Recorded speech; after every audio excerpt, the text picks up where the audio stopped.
Welcome to the debate. ఈ విశ్లేషణాత్మక చర్చావేదికకు స్వాగతం. దావీదు లాంటి ఒక గొప్ప రారాజు అంటే అప్పటికే ఇజ్రాయేలు సామ్రాజ్యానికి ఆయన తిరుగులేని అధిపతి కదా. అలాంటి వ్యక్తి తన సింహాసనం మీద కూర్చుని భవిష్యత్తులో పుట్టబోయే తన సొంత కొడుకుని చూసి నా ప్రభూ అని తలవంచి నమస్కరించడం మీరెప్పుడైనా ఊహించారా? నిజంగానే ఒక తండ్రి తన సొంత కొడుకును ప్రభువు అని పిలవడమనేది బహుశా చరిత్రలోనే అతిపెద్ద వైరుధ్యమని చెప్పొచ్చు. ఖచ్చితంగా. అందుకే బైబిల్ అంతటిలో అత్యధికంగా ఉటంకించబడిన వచనం కీర్తన 111వ వచనం. యెహోవా నా ప్రభువుతో సెలవిచ్చిన వాక్కు, నేను నీ శత్రువులను నీ పాదపీఠముగా చేయువరకు నా కుడిపార్శ్వమున కూర్చుండుము అనేది ఆ వాక్యం. వేల ఏళ్ల క్రితం రాయబడిన ఈ ఒక్క వాక్యం అసలు దేవుడు పాపాన్ని అలాగే మానవాళిని డీల్ చేసే విధానాన్నే పూర్తిగా మార్చేసింది. అవును. అయితే ఇక్కడ మనం అడగాల్సిన అసలైన ప్రశ్న ఒకటుంది. ఈ వచనంలో ప్రపంచాన్ని మార్చేసిన ఆ విప్లవాత్మకమైన అంశమేంటి? రైట్, అదే మన చర్చాంశం. మెస్సియా పరలోకములో దేవుని కుడి పార్శ్వమున కూర్చోవటం ద్వారా దైవత్వాన్ని, సార్వభౌమాధికారాన్ని పంచుకోవటం అసలైన మార్పుకు కారణమా?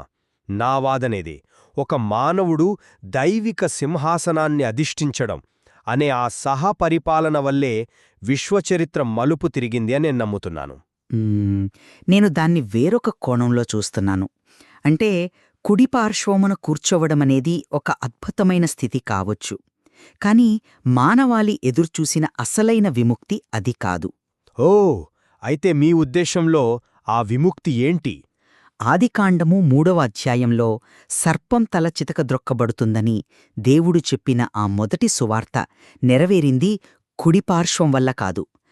అది కేవలం ఆ పాదపీఠం వల్ల మాత్రమే జరిగింది. పాదపీఠం వల్ల అంటారా? అవును. గతంలో దేవుడిచ్చిన ఎన్నో తీర్పులు పాపాన్ని తాత్కాలికంగా మాత్రమే అణచివేశాయి. కాని శత్రువులను శాశ్వతంగా పాదాల కింద అణచివేసే ఆ సంపూర్ణ లొంగుబాటు, అంటే ఆ ఆచరణాత్మక విజయమే ఈ వచనానికి గుండెకాయని నేను గట్టిగా వాదిస్తున్నాను. మీ పాయింట్ నాకు అర్థమైంది, కానీ అసలు ఆ పాదపీఠమనే ఫలితం రావడానికి కారణమేంటో మనం ఆలోచించాలి కదా. చెప్పండి. నా స్థానాన్ని కొంచెం వివరిస్తాను. మత్తయి 22వ అధ్యాయంలో పరిసయ్యులను యేసుక్రీస్తు ఇదే ప్రశ్న అడిగారు.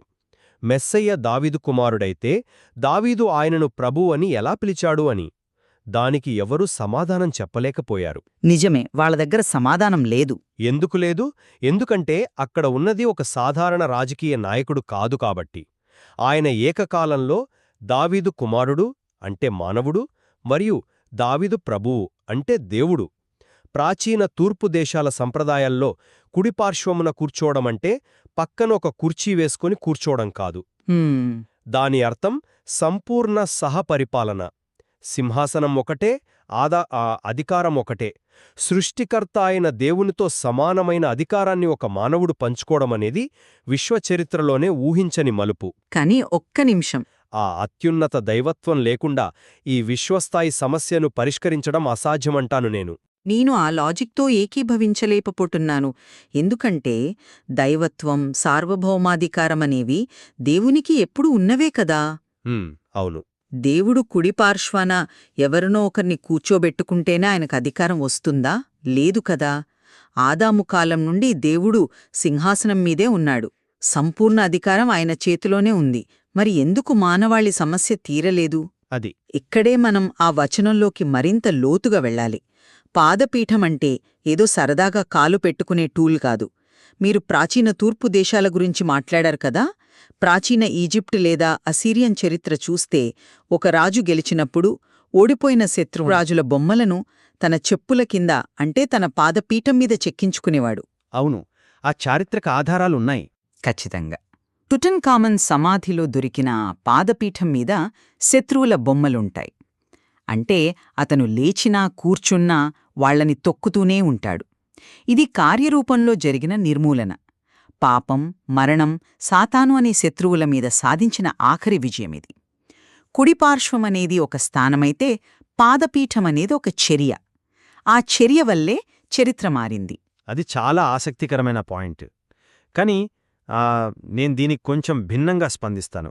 చెప్పండి. మీరు పాదపీఠమనే చర్యకిస్తున్న ప్రాముఖ్యత ఆ చర్య చేసిన వ్యక్తి గుర్తింపును మరుగున పడేలా చేస్తోంది. మీరేమన్నారు? దేవుడు ఎప్పుడు సింహాసనం మీదే ఉన్నాడు కదా, మరిప్పుడు ఎందుకు సమస్య తీరలేదు అని అడిగారు కదా. అవును, అడిగాను. ఖచ్చితంగా నా పాయింట్ కూడా అదే. దేవుడు ఎప్పుడూ సింహాసనం మీద ఉన్నాడు, కాని ఒక మానవుడు ఆ సింహాసనం మీద దేవునితో పాటు కూర్చోవడమనేది అసలైన మలుపు. పాపం చేసింది మానవుడు, దానికి మూల్యం చెల్లించాల్సింది కూడా మానవుడే. ఒప్పుకుంటాను. కాని ఒక సామాన్య మానవుడు విశ్వవ్యాప్తమైన మరణాన్ని ఎదుర్కోలేడు. అందుకే మన మానవ స్వభావాన్ని తీసుకుని దాన్ని దైవత్వంతో ముడిపెట్టి దేవుని కుడిపార్శ్వాన కూర్చున్నప్పుడే కదా ఆ పాదపీఠంలాంటి విజయం సాధ్యమైంది. ఒకవేళ ఏ దైవత్వం లేని కేవలం దావీదు కొడుకు అయిన ఒక సాధారణ రాజు ఆ కుడిపార్శ్వాన కూర్చుంటే అతను సాతానును పాదపీఠంగా చేసుకోగలడా? మీరు ఆ ప్రక్రియ గురించి మాట్లాడుతున్నారు, కానీ నేను ఆ ప్రక్రియ వల్ల వచ్చిన ఆఖరి ఫలితం గురించి మాట్లాడుతున్నాను. ఆ పాత నిబంధనలో దేవుడు చాలాసార్లు తీర్పులిచ్చాడు. ఉదాహరణకు నోవాహు కాలం నాటి జలప్రళయం తీసుకుందాం. దేవుడొక భారీ ప్రక్షాళన చేశాడు, భూమి మొత్తం శుభ్రమైపోయింది. అవును. కాని ఫలితమేంటి? ఓడలోంచి బయటకు వచ్చిన వెంటనే మళ్లీ పాపం మొదలైంది కదా. ఎందుకంటే జలప్రళయం పాపులను నాశనం చేసింది కాని మానవంలో ఉన్న పాపం అనే మూలాన్ని నిర్మూలించలేదు. అది నిజమే. అది పాపానికి వాడే ఒక తాత్కాలిక మందులాంటిది. ప్రవర్తనను కొంతకాలం మార్చింది మాత్రమే. అవన్నీ పాపాన్ని అదుపులో ఉంచాయి, కాని ఎవ్వరూ దాని మెడమీద కాలు పెట్టలేదు. కీర్తన 111వ వచనంలోని పాదపీఠం ఆ పాత తీర్పులకున్న పరిమితులను దాటేసింది. ఇది రోగాన్ని అదుపు చెయ్యడం కాదు, రోగాన్ని పూర్తిగా నయం చెయ్యడం. నేను మీ చారిత్రక విశ్లేషణను పూర్తిగా ఒప్పుకుంటాను. జలప్రలయం, ధర్మశాస్త్రం ఇవన్నీ తాత్కాలిక అదుపు మాత్రమే. కాని మీ వాదనలో ఉన్న ఒక చిన్న లోపమేంటంటే, ఆ పాత నిబంధన తీర్పులన్నీ విఫలమవ్వడానికి, ఈ ఒక్క తీర్పు విజయవంతం అవ్వడానికి మధ్య ఉన్న తేడా ఏంటి? అది పాదపీఠం కాదు. ఎందుకంటే పాదపీఠమనేది కేవలం ఫలితం మాత్రమే. అసలైన తేడా కుడిపార్శ్వం. జలప్రలయంలో దేవుడు పైనుంచి తీర్పుచ్చాడు, ధర్మశాస్త్రంలో దేవుడు పైనుంచి చట్టాలిచ్చాడు. కాని ఇక్కడ సృష్టికర్తైన దేవుడు తానే స్వయంగా మానవరూపంలో వచ్చి ఆ మానవత్వాన్ని దేవుని కుడిపార్శ్వానికి తీసుకెళ్లాడు. హెబ్రీలకు రాసిన పత్రికను ఒక్కసారి గుర్తుచేసుకోండి. ఏ పాత నిబంధన వచనము కూడా కొత్త నిబంధనలో కీర్తన 110:1వ వచనం స్థాయిలో వాడబడలేదు. అపోస్తలులు ఏనాడు చూడండి శత్రువులు చచ్చిపోయారు అని ముందు చెప్పలేదు. అవును, కాని ఒక్క నిమిషం. వారు చెప్పింది ఒక్కటే, ఆయన లేచాడు, ఆయన దేవుని కుడిపార్శ్వాన కూర్చున్నాడు, కాబట్టి ఆయన ప్రభువు అని. అధికారం స్థిరపడకుండా నిర్మూలన ఎలా వస్తుంది? సార్వభౌమాధికారమే దీనికి మూలకారణం. మీరు అలా ఎందుకనుకుంటున్నారో నాకర్థమవుతుంది. ఆ మూలకారణానికి ఉన్న విలువను నేను తక్కువ చేయట్లేదు. కాని అధికారం అనేది అమలు చెయ్యనంతవరకు అది కేవలం ఒక సైద్ధాంతిక భావన మాత్రమే. ఎలా అంటారు? ఒక చిన్న ఉదాహరణ చెప్తాను. ఒక అద్భుతమైన డాక్టర్కి ప్రపంచంలోనే ఉత్తమ వైద్యపట్టా ఉంది, హాస్పిటల్లో అత్యున్నత స్థానముంది అనుకుందాం. అది అతని అధికారం, అది అతని కుడిపార్శ్వంలాంటి స్థానం. కాని ఆ స్థానం ఉన్నంత మాత్రాన పేషెంట్కి ఉన్న క్యాన్సర్ తగ్గిపోదు కదా. తగ్గదు. ఆ డాక్టర్ తన నైపుణ్యాన్ని ఉపయోగించి ఆ ట్యూమర్ని సర్జరీ చేసి బయటకు తీసి పారేస్తేనే కదా క్యాన్సర్ పోయేది. ఆ సర్జరీ, ఆ ట్యూమర్ని బయట పడేయడం ఏదైతే ఉందో అదే ఈ శత్రువులను పాదపీఠంగా చేయడం. క్రైస్తవ విశ్వాసానికి ఆధారం కేవలం క్రీస్తు దేవుడు అన్నది మాత్రమే కాదు, క్రీస్తు దేవుడయ్యుండి నా శత్రువైన మరణాన్ని కాలికింద తొక్కిపారేశాడు అన్న ఆ ఆచరణాత్మక వాస్తవం. అందుకే నేనంటున్నాను, ఆ లొంగ తీసుకునే చర్య లేకపోతే కుడిపార్శ్వమనేది మానవాళికి ఏ విధంగానూ ఉపయోగపడదు. కాని ఆ డాక్టర్ ఉదాహరణలో మీరొక ముఖ్యమైన విషయం మర్చిపోయారు. ఆ సర్జరీ చేసే అర్హత, ఆ ఆపరేషన్ థియేటర్లోకి వెళ్లే ప్రవేశం అతనికి ఎలా వచ్చింది? అతని సర్టిఫికెట్, అతని స్థానం వల్లే కదా. దేవుని సింహాసనమనే ఆపరేషన్ థియేటర్లోకి ఒక మానవ స్వభావం వెళ్లడమే ఇక్కడ అద్భుతం. ఒకవేళ యేసుక్రీస్తు కేవలం దేవుడుగా ఉండి ఉంటే పాపాన్ని నిర్మూలించడం ఆయనకొక సెక్కను పని. అవును. కాని ఆయన మానవాళికి ప్రతినిధిగా దాన్ని చెయ్యాలి. అందుకే దావీదు అంటున్నాడు, నా ప్రభువుతో సెలవిచ్చిన వాక్కు అని. ఇది కేవలం దేవుడు దేవునితో మాట్లాడుకోవడం కాదు, తండ్రి అయిన దేవుడు మానవాళి ప్రతినిధిగా విజయం సాధించిన కుమారుడితో మాట్లాడుతున్నాడు. ఈ ప్రాతినిధ్య గుర్తింపనేది దేవుని కుడిపార్శ్వాన ఉండటం వల్లే మనకు విముక్తి దొరికింది. ఇది కేవలం సర్జరీ గురించి కాదు, దాన్ని ఎవరు చేస్తున్నారు అన్నదే ముఖ్యం. అది మంచి పాయింటే. ప్రాతినిధ్యం ముఖ్యం. కాని దీని కొంచెం ఆచరణాత్మక స్థాయికి తీసుకొద్దాం. ఈ వేల ఏళ్లనాటి వచనాన్ని ఈరోజున్న ఒక ఆధునిక మనిషికి, అతని అస్తిత్వ భయానికి అన్వయించి చూద్దాం. తప్పకుండా. ఈరోజు మనిషి పడే అతిపెద్ద భయమేంటి? దేవుడు సింహాసనం మీద ఉన్నాడా లేదా అని కాదు. తన జీవితంలో ఎదురయ్యే బాధ, పాపం, అపరాధభావం మరియు చివరగా మరణం, ఇవి తనను శాసిస్తాయేమో అన్న భయం. ఈ సందర్భంలో మీరు చెప్తున్న కుడి పార్శ్వం ఒక భరోసా ఇవ్వచ్చు, దేవుడు నియంత్రణలో ఉన్నాడు అని. కాని అది సరిపోతుందా? నా దృష్టిలో అది ఖచ్చితంగా సరిపోతుంది. కదు.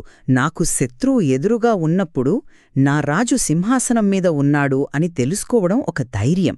కాని నా రాజు నా శత్రువు మెడమీద కాలు పెట్టి ఇక వాడు ఎప్పటికీ లేవలేడు అని చూపించినప్పుడు వచ్చే ఉపశమనం ఉంటుంది చూడండి, అది అత్యున్నతమైనది. నాకు అర్థమైంది. అందుకే పాదపీఠం అనేది భవిష్యత్తు నిరీక్షణకు అసలైన పునాది. మరణానికి, పాపానికి ఇక పళ్ళు లేవని చెప్పే భావనాది. మీరు చెప్పే ఆ ఉపశమనం గురించి నేను పూర్తిగా ఏకీభవిస్తాను. కాని ఆ ఉపశమనం అనేది నిలబడాలంటే ఒక దైవిక మధ్యవర్తి అవసరమెంతైనా ఉంది. ఆధునిక మానవుని భయాల గురించి మాట్లాడారు కదా. అవును. మనిషికి కేవలం మరణభయం మాత్రమే లేదు, తన సొంత అస్థిరత గురించి కూడా భయముంది. రేపేం జరుగుతుందో తెలియని అభద్రత. అటువంటి సమయంలో సృష్టికర్త కుడిపార్శ్వాన మన తరపున ఒక ప్రతినిధి, ఒక పరిపూర్ణమైన ప్రధాన యాజకుడు ఉన్నాడు అన్న నమ్మకం చిన్నది కాదు. నిజమే. ఆ నమ్మకం చాలా ముఖ్యం. ఎవరైతే పాపము లేని జీవితాన్ని జీవించారో, ఎవరైతే మరణాన్ని జయించారో, ఆయన ఆ సంపూర్ణ అధికార స్థానంలో ఉన్నాడు. ఆ స్థానం ఒక గ్యారంటీ. శత్రువు ఓడిపోయాడు అన్నది గతం లేదా వర్తమానం. అయితే మనవాడు అధికారంలో ఉన్నాడు అన్నది శాశ్వతం. ఈ విశ్వాసమే ఒక క్రైస్తవుణ్ణి దేవుని దగ్గరకు ధైర్యంగా వెళ్లేలా చేస్తుంది. ఆ మధ్యవర్తిత్వాన్ని నేను అంగీకరిస్తాను. అయితే ఆ మధ్యవర్తి పని ఇప్పటికే ఒక నిర్ణయాత్మక ముగింపుకొచ్చింది అన్నది నా వాదన. దేవుడు పాపాన్ని నిర్వహించట్లేదు, ఆయన దాన్ని నిర్మూలించాడు. అంటే ప్రాచీన రాజులు శత్రువుల మెడమీద కాలు పెట్టినప్పుడు ఆ శత్రువుకు మళ్లీ కత్తిపట్టుకునే అవకాశం ఉండదు. కథ ముగిసిపోయింది. ఆదాము చేసిన ఒక్క పాపం వల్ల మొదలైన ఆ భయంకరమైన గొలుసుకట్టు పరిణామాలు యేసుక్రీస్తు సాతానును తన పాదాల క్రింద తొక్కడం ద్వారా పూర్తిగా తెగిపోయాయి. కీర్తన 111వ వచనంలోని ఈ పాదపీఠమనే మాట ఒక అలంకారప్రాయమైన రూపకం కాదు, అదొక విశ్వసత్యం. శత్రువు కిందపడి ఉన్నాడు అన్నది కేవలం ఒక చర్య కాదు, అదొక కొత్త ప్రపంచ వ్యవస్థ. అందుకే పాత నిబంధన భక్తులకు లేని నిరీక్షణ ఈనాటి విశ్వాసికుంది. మనం ఇంకా యుద్ధభూమిలో ఉన్నామనుకోవడం కంటే విజయోత్సవ ర్యాలీలో ఉన్నాము అని అర్థం చేసుకోవడమే ఈ కీర్తన ఇచ్చే సందేశం. ఆహా, అది చాలా అద్భుతంగా చెప్పారు. విజయోత్సవ ర్యాలీ. కాని ఆ ర్యాలీ దేని చుట్టూ జరుగుతోందో మనం మర్చిపోకూడదు. ముగింపుగా నా వాదనను ఒక్కసారి సంగ్రహిస్తాను. అలాగే చెప్పండి. కీర్తన 111వ వచనమనేది కేవలం ఒక ప్రవచనం మాత్రమే కాదు, అది క్రైస్తవ దైవశాస్త్రానికి ఒక పునాది. నా దృష్టిలో ఈ వచనంలోని అత్యంత విశేషమైన అంశం ఆ కుడి పార్శ్వం. మానవ పరిమితులు ఉన్న దావీదు వంశం నుండి వచ్చిన మెస్సయ్య సృష్టికర్త అయిన దేవుని స్థానాన్ని పంచుకోవడం. ఇది ఆయన అద్వితీయమైన దైవత్వానికి, దైవ మరియు మానవ స్వభావాల కలయికకు అసలైన నిదర్శనం. ఆ సంపూర్ణ అధికారమే సమస్త విశ్వాన్ని ఒకే తాటిపైకి తీసుకొచ్చి శాశ్వతమైన పాలనకు మార్గం సుగమం చేసింది. విజయమనేది ఈ సార్వభౌమాధికారం నుండి పుట్టిన ఒక సహజమైన ఫలితం మాత్రమే. నా ముగింపు ఆలోచన కూడా చెప్తాను. దైవత్వమనేది దేవునికి సహజమైనది, కాని ఆ స్వభావంతో దేవుడు ఏమి చేశాడు అన్నదే ముఖ్యం. మానవాళిని వేవిస్తున్న పాపం, మరణం మరియు సాతానుల పట్ల దేవుడు చూపించిన శాశ్వత పరిష్కారం ఈ వచనంలో ఉంది. అవును. పాత నిబంధన తీర్పులు సాధించలేని శాశ్వతమైన నిర్మూలనను శత్రువుల మెడపై కాలుమోపే పాదపీఠం అనే ప్రాచీన రూపకం ద్వారా ఇది స్థాపించింది. రోగానికి చికిత్స చేయడం కాదు, ఆ రోగాన్ని వేళ్లతో సహా పీకేయడం. ఆ సంపూర్ణ మరియు శాశ్వత ఓటమే ఈ కీర్తనను వేల సంవత్సరాలపాటు మానవాళికి ఒక లంగరులాగా నిలబెట్టింది. సార్వభౌమాధికారం ఆపరేషన్ థియేటర్ అయితే, పాదపీఠమనేది ఆ విజయవంతమైన సర్జరీ. ఆహా, చాలా చక్కగా వాదించారు. ఈరోజు మన చర్చలో మనం గమనించిన ఒక స్పష్టమైన ఏకాభిప్రాయమేంటంటే, ఈ రెండు దృక్కోణాలు విడివిడిగా ఉనికిలో ఉండలేవు. ఖచ్చితంగా కుడిపార్శ్వం లేని పాదపీఠం అసాధ్యం. అలాగే పాదపీఠం లేని కుడిపార్శ్వం మానవాళికి పూర్తి విముక్తిని ఇవ్వలేదు. దైవత్వం మరియు విముక్తి, కారణం మరియు ప్రభావంలాగా ఒకదానితో ఒకటి అల్లుకుని ఉన్నాయి. ఈ రెండు సత్యాలు కలిసిన ఆ పరిపూర్ణమైన కలయికే కీర్తన 111వ వచనం. అవునండి, 100కి 100 పాళ్ళు. దేవుని అధికారాన్ని మన ఎంతగా ఆరాధిస్తామో, ఆయన మనకోసం సాధించిన ఆ ఆచరణాత్మక విజయాన్ని చూసి అంతే ధైర్యం తెచ్చుకుంటాం. ఏది ప్రథమమైనది అనే విషయంలో మన మధ్య ఖచ్చితంగా వేర్వేరు అభిప్రాయాలున్నాయి. కానీ ఈ వచనం దేవుని ప్రణాళికలో ఒక అద్భుతమైన ఘట్టం అన్న విషయంలో మనమెవ్వరం విభేదించలేం. నిజమే. మనం మొదట్లో మాట్లాడుకున్న ఆ దావీదు వైరుధ్యాన్ని ఒకసారి గుర్తుచేసుకుందాం. తన సొంత కొడుకుని ప్రభు అని పిలిచిన ఒక రాజు. ఆ కొడుకు ఏకంగా విశ్వసింహాసనాన్ని అధిష్ఠించడం ఒకవైపు, మనల్ని భయపెట్టే ప్రతి శత్రువును తన కాలి కింద నలిపేయడం మరోవైపు. ఈ రెండు విభిన్న కోణాల్లో ఆ దైవ మర్మాన్ని ఈరోజు మనం అన్వేషించాము. అవును. ఏది మిమ్మల్ని ఎక్కువగా ప్రభావితం చేసింది? ఆయన కూర్చున్న అత్యున్నత దైవిక సింహాసనమా, లేక ఆయన పాదాల క్రింద శాశ్వతంగా అణగదొక్కబడిన శత్రువా? దేవుని అధికారం మిమ్మల్ని అబ్బురపరుస్తుందా, లేక ఆయన సాధించిన నిర్మూలన మీకు ప్రశాంతతనిస్తుందా? ఈ లోతైన సత్యాన్ని మీ సొంత ఆలోచనకే వదిలేస్తున్నాము. ఖచ్చితంగా. ఈ వేల ఏళ్లనాటి వాక్యం వెనుకున్న ఈ అద్భుతమైన చిత్రాన్ని మరింతగా అధ్యయనం చేస్తారని ఆశిస్తూ ఈనాటి చర్చను ఇక్కడితో ముగిస్తున్నాము. మరొక ఆసక్తికరమైన అంశంతో మళ్ళీ కలుద్దాం.